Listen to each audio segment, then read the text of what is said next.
Subscribe to the channel and press the bell icon.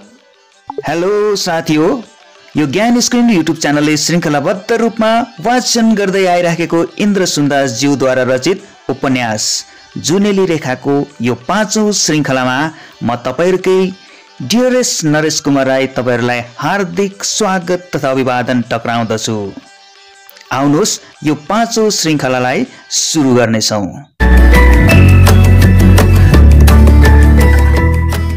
गर्नेछौं। छोटा हाजिरी लगाइसकेपछि साहेब कोठीको बरन्डाको बायुकोणमा घेरिएको अफिसमा बसेर कागज पत्र पल्टाउँदै थियो। अनि मालिनीको मुख पात्र भएर सेतो अचकन र सेतै चुच्चे पगडी गुथेको बडा बेहराले संघारमा उभिएर बडा साहेबलाई निकै लामो के भनिरह्यो। साहेबले उसको कुरा सुन्दा बीचबीचमा ओ जसै बहुत बदमाश आइसी यस्तै के शब्द फुटकारेको दलानमा उभिएकी मालिनीका कानमा परे अनि एकछिनमा उसलाई बोलहाट भयो। साहेबको अघिल्तिर उभिँदा उसको मुटु काम्यो र ऊ बोल्न सकिन। तरुणी मालिनीको मनको अवस्था बुझेर चतुरो साहेबले प्रोत्साहन दियो। नडराउनु, सब कुरा मलाई भन्न सक्छ। राम्रो केटी, तब त म एक्सन लिन सक्छ। मालिनीको मुटु ढुकढुक अलिक मत्थर भयो र उसले साहस गरेर जसैले उसलाई पारेको कुराको उजुरी गरी। ध्यान लिएर सुनिसकेपछि साहेबको हुकुम भयो, जसै बहुत खराब, तिम्रो इन्सल्ट गर्यो, त्यस्तो बदमाशलाई म कडा सजाय दिन्छु। साहेबको कुरा सुनेर मालिनीको यौनपूर्ण चेहरामा लाली चढ्यो। साहेबले उसको अनुहारमा निर्निमेष नेत्रले हेरिरह्यो। असहारा भएर मालिनीले अर्कोतिर मुख फर्काई। जसैलाई दिउँसो साहेबकोमा हाजिरी गराउनु, साथै सञ्चमान कामदारी र राइटर बाबु पनि हाजिरी हुनुपर्ने साहेबको आदेश भयो। तल्लो खण्ड कमानको निरीक्षण गरेर साहेब त्यो दिन चाँडै कोठीमा फर्कियो। कसैले काबु राख्न नसक्ने चिया कम्पनीले दिएको हावलर घोडामा चढेर ऊ कमानका खण्ड खण्डमा कुलीहरूले गरेका कामको निगरानीमा निस्किन्थ्यो। उसको हातमा घोडालाई चाबुक लगाउनु हुने अनि मान्छे चुट्न पनि हुने हन्डल थियो। कोठीको मूल गेटमा आइपुगेपछि ऊ घोडाबाट बुर्लुक्क ओर्लियो। परबाट दगुरेर आएर साइसले लगाम पक्रेर घोडालाई अस्तबलतिर लग्यो। साहेब मूल ढोकाको अघिल्तिर प्राङ्गणमा अडिएको बडोमाको इन्द्रेणी रङको छाता मुनि सियाल पर्ने बेतको चौकीमा गएर थच्च बस्यो। बस्ने बित्तिकै बेहराले इबोनी काठको एउटा चिटिक्क परेको गोलो तेरेलमा 2 बोतल कालो रङको जर्मन बियर र एउटा काँचको बियर जग ल्याएर छाता मुनि गोलाकार चौतरामाथि थपक्क राख्यो अनि आफ्नो कम्मरको रातो पेटीमा गुसारेको बियरको खोल्ने यन्त्र फुत्त झिकेर बियरको बोतल उठाई 2 पाइलो पर सरेर त्यस यन्त्रले बोतलको टिनको मुजा परेको बियरको पुङ्ग खोल्यो। बोतलभित्रबाट बियरको फिज गुजुजु बाहिर निस्क्यो। बेहराले जगमा बियर जम्मै हालिदियो। फिज उम्लेर जग ढाकियो। साहेबले जग उठाएर फिजलाई फुक्दै पन्साएर बियर सुरुप्प खान थाल्यो। कोठीको कम्पाउन्ड बाहिरबाट 3 जना मानिसले त्यो रमिता पहाडी फूलको अग्लो झ्याङमा छेलिएर हेरिराखेको थिए। सञ्चमान राइटर र जसैले। साहेबले बियर निखारेर जग तिरेलमा राख्यो अनि जिप्रोले आफ्नो दुवै ओठ चाटिरह्यो। यता सञ्चमानले पनि आफ्ना ओठ त्यसरी चाट्यो। बेराले अर्को बोतलको कसिएको बियरको अघि जस्तै पुङ्ग खोल्यो अनि गुजुज गर्दै गरेको कालो बियर रित्तो जगमा बाहिर नबोखाइकन कायदा साथ हालिदियो। साहेबले अघि जस्तै मुखको सासले फिज पन्साउँदै सुरुप खान थाल्यो। यता राइटर बाबु र जसैले पनि गुटुक गुटुक थुक्नीले फिज जगमा साम्य भएपछि साहेबले ती तीनजनालाई उसको सामुन्ने हाजिर हुने हुकुम गर्यो। बेराले गएर हुकुम सुनाइदियो। तीनैजना साहेबको नजरमा पर्ने गरी निकै पर उभिएर निहुरेर सलाम गरे। जसै जमले हात आफ्नो मुटु अघिल्तिर राखेर धरतीतर्फ शिर निहुराएर उभियो। अदालतको काठघरमा घोर अपराध गर्ने आसामी उभिए जस्तो भएर सञ्चमान र राइटर पनि जमले हात भुँडीमा राखेर के हुकुम हुने हो सुन्नलाई पर्खिरहे। साहेबले मालिनीले गरेको नालिसको सार अंग्रेजी र नेपाली मिसाएर भत्किएको बोलीमा बक्यो अनि जसेलाई भन्यो, मेरो देशमा राम्रो घरको आइमाई साथ इन्सल्ट गर्नेलाई कडा सजाय दिन्छ, जेल दिन्छ। तैँले मालिनीको घरमा बहुत पल्ट गएर उसलाई एकदम नराम्रो इन्सल्ट गरिस्, यसकारण तैँले कडा सजाय पाउनुपर्छ। साहेबको सामने हाजिरी हुनुपर्छ भन्ने हुकुम पाउन बित्तिकै अब उसको काल आयो भनेर जसेको मुटुले ढ्याङ्ग्रो ठोक्न थाल्यो। अब कसो गरौँ, कुन उपायले बाँचौँ भनेर गम्दा गम्दा कसुर स्वीकार गरी माफी माग्ने अनि भविष्यमा यस्तो कहिले गर्ने छैन भनेर किरिया खाने उसले उपाय सोचिराखेको थियो। साहेब बोल्न थामिएपछि जसले निहुरिएको शिर उठायो अनि साहेबको अनुहारतिर आँखा झिमझिम पार्दै हेर्यो। भित्री साहस बटुलेर त्यसले बिन्ती चढायो, हजुर मालिक, खाएको बेलामा मेरो भुल भयो, एक खेपको लागि माफ गरिदेऊ मालिक राजा।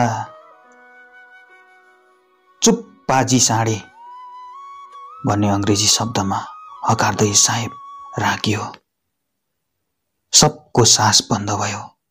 वातावरणमा सन्नाटा छायो। एक आध मिनेटपछि साहेबले अघिल्तिरको जग उठाएर बियर घटघट पिएर रित्तो जग तिरेलमा ठक्क राख्यो अनि भिजेको कहिलो जुगार ओठ दाहिने बुढी औँलाको फेदले माझ मुखबाट दुवैतर्फ पुछ्यो। उसको अनुहार रातो रङ पोतिए जस्तो भयो अनि उसले दण्डज्ञ सुनायो, तँ यो कमानमा बस्न लायक छैनस्। आइमाईको इन्सल्ट गरेको लागि म हट्टा बहार सजाय दिन्छु। आज घाम डुब्नको अगाडि कमान छोड्नु मेरो फाइनल हुकुम। राइटरपट्टि फर्केर निर्देश गर्यो, राइटर बाबु, आजको हाफ डे अनि अरू काम गरेको रोज दिनु अनि यसको हिसाब बन्द गरिदिनु, बुझ्यो? यस्तो कठोर दण्ड सुन्दा राइटरलाई जसेको पक्षमा एक शब्द बोलिदिने मानवीय सहानुभूतिले प्रेरित गर्यो र उसले बिन्ती बढायो, हजुर, जसैलाई हप्ताभरको सजाय कडा भयो, माफी दिनुहोस्, सजाय कम्ती दिनुहोस्, बरु 2 दिन काम नदिनुहोस्, रोज काटिदिनुहोस्। ऊ कमानको एउटा राम्रो कुल्ली हो, उसको योभन्दा अघि कुनै खराब रिपोर्ट छैन। साहेब विजयीमा गर्जियो, बाबु, तिमी उसको कलिक हो, मेरो हुकुममा तिम्रो नाक नबढाऊ। हुकुमको जवाब छैन, मान्नु ठिक ठिक इधर उधर नहीं माग्ता। यो सञ्चमान, तिमी हेर्नु कि यो गाठ बाहिर हुन्छ, घाम डुब्नुको अगाडि भोलि बिहान रिपोर्ट ल्याउनु, अब सब जानु सक्छ। तीनैजनाले मन नपरी सलाम गरेर कोठीको कम्पाउन्ड छाडे। राइटरको चित्त पटक्क बुझेको थिएन र अलि तल पुगेपछि भन्यो, यही हो नि? एउटाले पोल्लायो, अर्कोलाई बोल्ने मौका नदिई सजायको अर्डर झार्यो। कोर्ट कचेरीमा पनि दुईतिरको गवाई सुनि उकिलहरूले ऐन देखाइदिए, बोलेर लडेर हो भन्ने प्रुफ पाएपछि मात्र विचार हुन्छ, सजाय हुन्छ कि डिसमिस हुन्छ भनेर अपिल गर्न सक्छ। बस कमानमा चाहिँ एउटा कुहिरेको खुसी खुसी मनमानी। सुन्नु छैन, बुझ्नु छैन, तरुणी आइमेको कुरा सुन्यो, आँखै नहेरी सजाय दियो। 1-2 दिन काम नदिए भइगयो नि, एकैचोटि हट्टा बाहिर। बडा आइमाईको इन्सल्ट भयो भन्ने, आफूहरू चाहिँ अर्काको स्वास्नी, अर्काको छोरी चेलीलाई अँगालेर क्लबमा रातभरि नाच्नु हुने, त्यो चाहिँ इन्सल्ट नहुने। साला ऐन सुनाउँछ यहाँ। हो सजाय त अच्चकली कडा भो। काला पनि भेजे जत्तिकै भो। यसमा जसेको दिनै बिग्रेको रहेछ। बोल बिन्ती सुन्ने होइन म्यानेजर, तरुणीले कान फुकिदिएपछि सञ्चमानले थप्यो। जसै हट्टाबार भएको कष्टदायक संवाद प्रसारित हुन धेरै समय लागेन। सुन्नेलाई आफैमाथि दुःख वहिरिए जस्तो लाग्यो। उसका छरछिमेकीहरू र सङ्गीहरूका हृदयमा एकजना स्वच्छचारी मालिकको अत्याचारले मुक्का हान्यो। प्रत्येकले साहेबलाई अनि पोल लाउने मालिनीलाई प्रथम आवेगमा अभद्र भाषामा गाली गर्यो, बदख्वाई गर्यो, धम्की दियो। त्यो अस्थायी आवेग हराएपछि फेरि शान्त अनि निरूप पाया। तर गरून् पनि के, चेतन जीव भए तापनि मुख पशु चाहिँ निरह भएर बस्नु पर्थ्यो। प्रतिवाद गर्न उनको आफ्नो बुद्धि पुग्दैन थियो। उनमा आँट हालिदिने व्यक्ति कमानभित्र कोही थिएन। बाहिरको कुनै अगुवाभित्र ढिम्कन पाउँदैन थियो। कमानवासी आफू आफै मुरमुरिन्थे, आगो हुन्थे, आफूभित्र जमेको ग्यास उगल्थे, बस त्यही हो। सरसल्लाह गरौँ, कुमेटी गरौँ भने कतकताबाट कुरा छिरेर साहेबका कानमा पुग्थ्यो अनि अघि सर्ने जतिले आँखाको कसिङ्गार भएर जीवन चलाउनु पर्थ्यो। सिमाना त्यही बाँधिएको थियो। त्यो माइलखुट्टीभन्दा अघि बाटो देखा पर्थ्यो अनि पथ प्रदर्शक कोही थिएनन्। 5 आना रोजमा काम गर्ने जसले 2.5 दिनको 12.5 आना खर्च थाप्यो। केही बोलेन। त्यसको सातो हराएको थियो। त्यो मनभरि भएको थियो। कमानको टाउकेले दोषी ठहराएकोले त्यसलाई लास पनि लागेको थियो। सबैको आँखाले उसलाई हेर्दै थिए, तर उसका गहभरि भरिएका आँखाले कसैलाई हेर्न मन गरेन। ऊ आफ्नो झोपडीतिर हिँड्यो अनि उसको पछि पछि सञ्चमान। बाजे बजै आमा बाबु आफ्नी दुलाही र आफै यतिका दिनसम्म बसेको त्यो खरको घर, त्यो कमान, त्यहाँको माटो, साथीभाइ इष्टमित्रबाट अब सधैँका निम्ति आफूलाई कालचक्रको हठात छुटाउन लागेको देख्दा मन थाम्न नसकी ऊ डाको छोडिरह्यो। आफूले गरेको तिल जत्रो भुलले वर्तमानको रूप लिएछ भनेर त्यसलाई त्यति बेला चेत आयो। त्यसले मनमनै आफूलाई धिक्कार्यो अनि साहेबका कानमा बिख हालेर उसलाई उठीबास लगाउनेको घरमा डढेलो नलगाई छाड्दिन भन्ने निश्चय पनि गर्यो। आफ्नो खस्रो हातले दुवै आँखाको आँसु पुछेर ऊ पिँढीमा बस्यो। अब त्यसरी बसेर हुन्छ? जिते मिते एक ठाउँमा थुपार, कुम्लो कटुरो कस र हिँड्ने तर्कर गर। हुकुम त्यस्तै छ। नराम्रो लाग्छ नै इस गर्दै सञ्चमान पनि उसकै छेउमा थच्च बस्यो। जसै चलमलाएन। त्यसको अनुहार बिग्रियो अनि केही छिनपछि हात जोडेर बिन्ती गर्न थाल्यो सञ्चमानलाई। बाबु, आखिरी म जानै पर्यो। त्यतिले गर्दा मलाई दशा लागेकै रहेछ। अब आफै पनि गाँसबास हरायो। कुबेलामा कहाँ जाउँ? एकछिनमा अँध्यारोले छोपिहाल्छ। अन्त म बेठेगानामा कहाँ गएर बस्नु? मेरो बिन्ती, भोलि बिहानै कुखुराको पहिलो ढाकमा हिँड्छु। काम झुल्किनुभन्दा धेरै अघि कसैले थाहा पाउँदैन। त्यतिन्जेल बस्न देऊ। बरु घरमा धिप्री पनि बाल्दिन, दैलो थुनेर बस्छु। बाबु, धोका मारे कट्टे दिन्न। त्यसो नभन् नानी, हिँडिहाल। त आफै डुबिहालिस्, मलाई किन डुबाउँछस्? सञ्चमान राजी भएन। होइन बाबु, डुबाउँदिन। मेरो आखिरी बिन्ती। म काला पनि गए जत्तिकै हो। फेरि हाम्रो भेट हुने होइन। पत्याउँदैनौ भने सेती देवीले सक्ने म तिमीलाई बिगार्दिन। त्यस्तो पाप गर्दिन। जसले सञ्चमानमा विश्वास हालिदिने जोर गर्यो।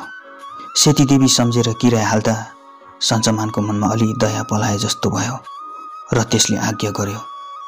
साह्रै गरिस्, खै के भन्नु? लौ त त्यसै गर।